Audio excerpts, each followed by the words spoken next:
Could Meghan Markle really be 43% Nigerian? Hello and welcome to the channel.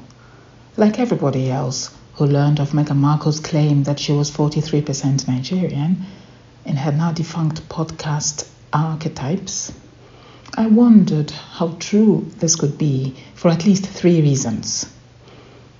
Number 1, given her appearance and genetic mix, we are inclined to raise an eyebrow or two at this claim, no?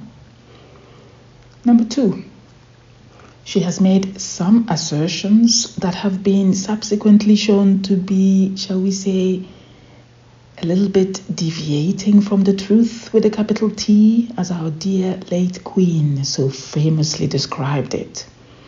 Recollections may vary. Number 3, motive. Was this a sly way to ingratiate herself to influential Nigerians, given that Nigeria has just joined the Invictus Games this year and she hasn't quite made it in Hollywood? At least not yet. I have always liked the subject of genetics. In the UK, where I trained, there is the possibility for medical students to take a year out in the 3rd year of training to transiently opt out of medicine and study pure science for a year. I embraced this opportunity wholeheartedly. The idea is that if things don't go to plan and you end up not getting your medical degree after 6 years or 5 years, whatever the case may be, at least you have a science degree in 3. No, just kidding. This intercalated year, as it is called, is to give medical students a broader base in the sciences and to consolidate whatever base sciences have been learned in the first 2 years. I was fascinated by genetic engineering. I wanted to study human genetics and learn more on the work of Francis Crick and James Watson, the 2 British scientists who discovered the DNA double helix. I wanted to learn more about genetically modified foods, so I picked molecular genetics among other subjects. No one told me that I would be studying the genetic makeup of the dragonfly for the next 12 months. And not so much as a whiff of interesting genetic engineering would come my way. You know those tourist t-shirts that say, "My brother went to London and all I got was this lousy t-shirt"? I felt like that. I studied genetics and all I got was the mating habits of the dragonfly. No, it wasn't all that bad. Just kidding. I did get some interesting education on how genes work. So, this claim by a biracial woman that she was 43% Nigerian piqued my interest. My first port of call was how genealogy sites or websites work. These sites use your DNA sample to match you with various ethnic groups around the world. They are not distinct races as such, although loosely categorized it may seem so. An example to explain this would be if someone were to be a 60% match to DNA that originated from Norway, for example.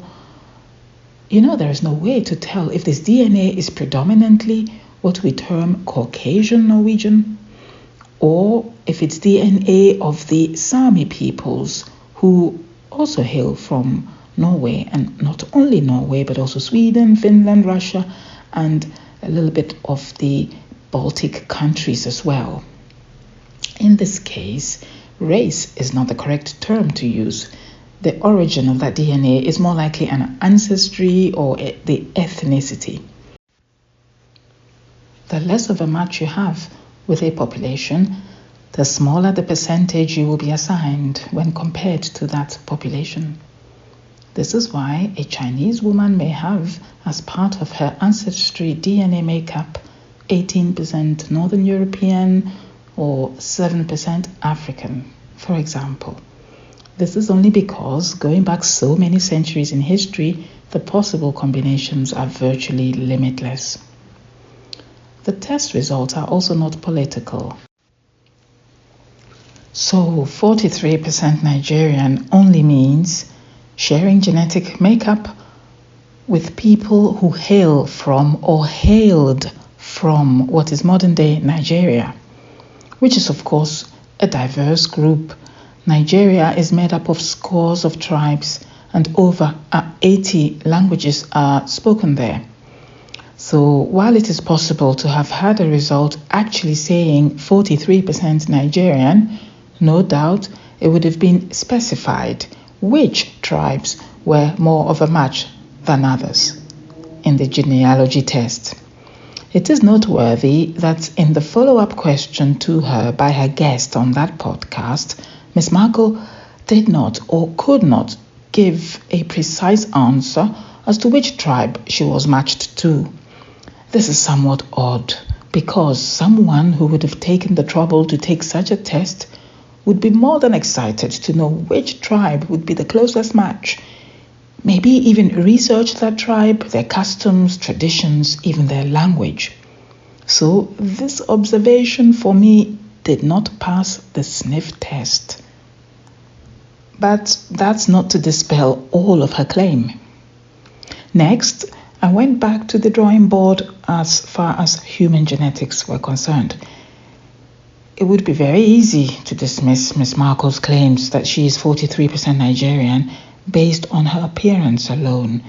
I mean, she is no Lupita Nyong'o, so such a high percentage African genetic heritage sounds rather suspicious to me.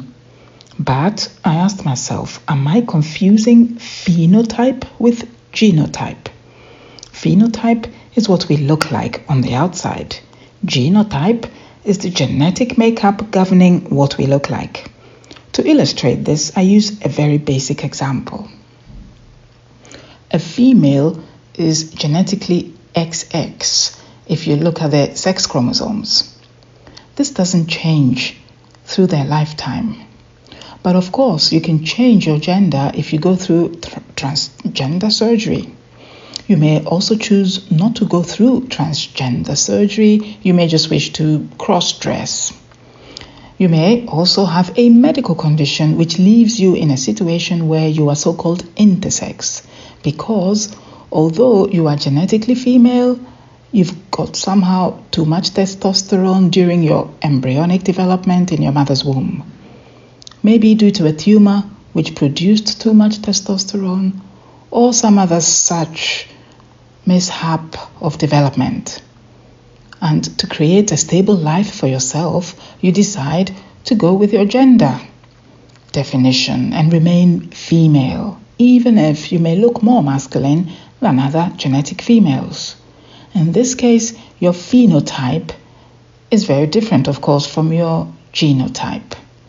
So you're phenotypically male or masculine looking, but your genotype is indeed female, XX.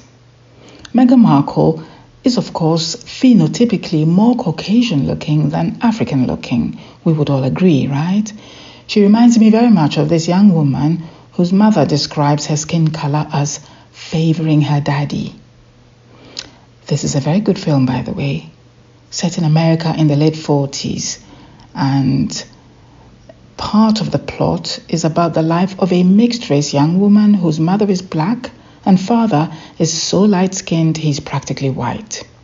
The young woman spends much of her youth denying her black heritage and succeeds, for the most part, to pass as white.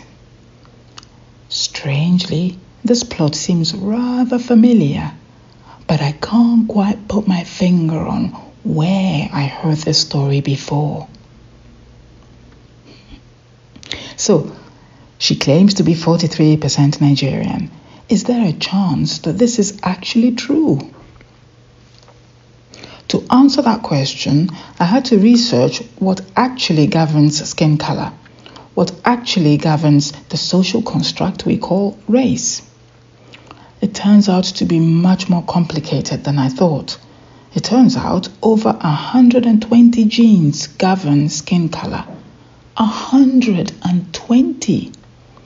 Each one comes in pairs, of course, one from mommy and one from daddy.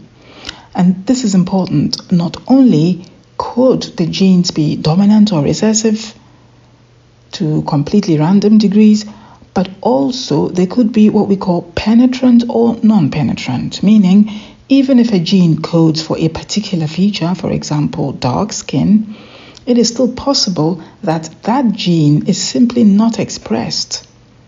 So again, here the genotype would not match the phenotype. The person has the gene for dark skin, but they are light-skinned. On top of all that, you also have the phenomenon known as lionization. Lyonisation. Lionization, also called X inactivation, refers to the normal phenomenon in which one of the two X chromosomes in every cell of a female individual is inactivated during embryonic development. This inactivation prevents females from having twice as many X chromosome gene products as males, who possess only a single copy of the X chromosome. Lionization is named after Mary F. Lyon, the British geneticist who discovered the phenomenon. Lionization can be very important in clinical genetics and can explain why sometimes in so-called X-linked conditions, some women are more affected than others. In X-linked diseases, of course, faulty genes are carried on the X chromosome only and not on the Y chromosome of the male, making women possible carriers, but usually not the afflicted, because they have two copies of the X chromosome. So if one is defective, at least there is a chance that the other is normal. The sons of such women, however, have a 50% chance of inheriting the faulty gene from them, ending up as afflicted. One such famous example of an X-linked disease is, of course, the bleeding disease hemophilia, and one such family who were affected was none other than the family-in-law of Miss Meghan Markle. Queen Victoria was famously a carrier of this disease, and some of her descendants were afflicted, notably the young son of Tsar Nicholas II, Alexei. Theoretically, of course, it was possible for women to become sufferers or afflicted if they did inherit two faulty X chromosomes, one from a carrier mother and one from an afflicted father. But alas, afflicted males did not often get to that point in their life where they could reproduce. So this was a self-extinguishing disease, so to speak.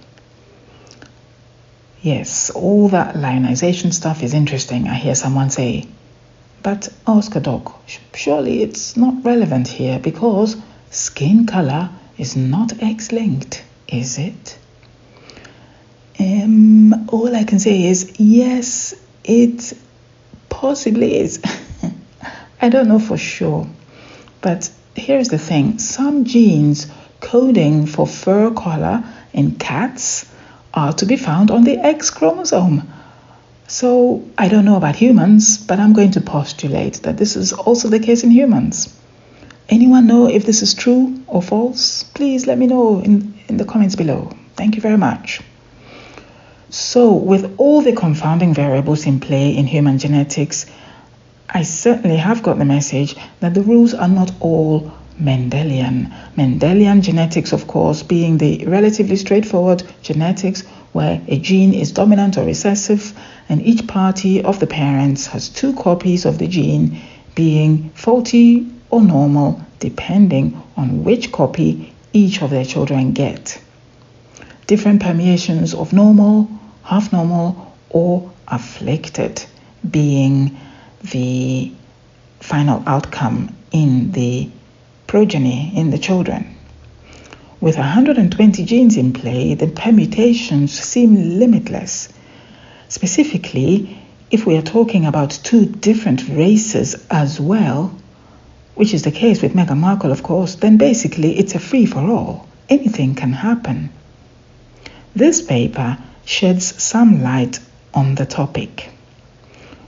Consider these twins. Their mother is mixed race and their father is black. And there is no possibility that another set of genes were in play at the time of their conception. In other words, we have the assurance that mother was faithful to father. We have the genetic proof of that. Look at these other twins. It's enough to make anyone confused. If we are to assume that Thomas Markle Sr. is 100% Caucasian, and trust me, that's an assumption one cannot actually make because it is possible to breed out a race in just 3 or 4 generations. And that Toria Ragland, Meghan Markle's mother, as many people claim, is not actually 100% black, and this is indeed commensurate with history as we know it. Due to the slave trade, we do expect a high percentage of African Americans to have mixed heritage, as opposed to, say, descendants of Nigerians who were never slave traded and who never left Africa. So, on the surface of it, it might seem strange for someone who should be at least 75% Caucasian to claim to be 43% Nigerian. No, it seems a bit fanciful. But given the seemingly random nature of race genetics, it is indeed possible. But of course, just because the claim could be possible or is possible does not mean it is true. Now, one way to determine what someone's ancestry or ethnicity from a genetic point of view is to look at the diseases they are prone to. Yes, I kid you not. Forensic scientists do this all the time. You can narrow down a list of suspects in a crime involving DNA quite rapidly if you have a disease to work with. Basically, in forensic science, it's the scenic route or the morbid route to solve a crime. This is actually true. We may all have heard a tale or two about how the paternity of a child or even of an adult was suddenly brought out into the open. Often, it's the mismatched organ in the very moment where a bone marrow or kidney is required by someone in the family. And suddenly, the person you thought was related to you is anything but.